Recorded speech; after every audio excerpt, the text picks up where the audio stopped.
په باجوړ کې د بیګار اسې ډېر بد حالات شروع دي. هلته پوجي اپریشن شروع دی چې نوم یې دی سربکپ. یو دو درې خبرې کول غواړم. پهله خو دا چې ګیله مو د خپلو خلکو نه کېږي.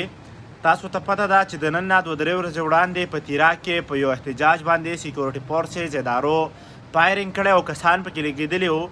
بیا زما توقع امید دا و چې دغه شهیدان به راوړل کېږي، کیدای شي د کور کمانډر مخې ته یا اسلام آباد ته یوړل شي. خو چې بیا خبر شوم هغه د تیرا مشرانو په 15 لکه روپۍ خپل یو شهید خرڅ کړو او خلکو ته ویل چې نور به امن راشي، حالانکه اوس هم امن نشته، ګولۍ راورېږي.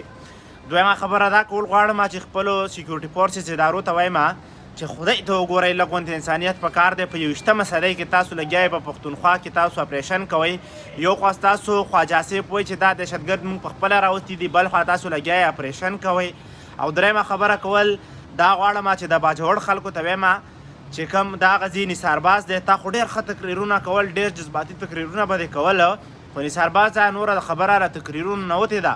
پکار ده چې تا عملي اکشن واخلې، اول تا صلاح عمل جوړ کړې. دا کام ټول په تا راغونډېږي، خو صلاح عمل جوړ کړه.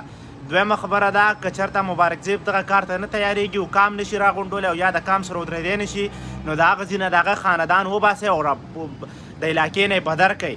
ځکه چې داسې یو بېناموسه سړی تاسو اسمبلۍ ته ولېږئ او تاسو په سر ننګ نشي کولی، نو په هغه علاقه کې د خپل خپلوان هم مه پرېږدئ او ټول د هغې علاقې نه راوباسئ.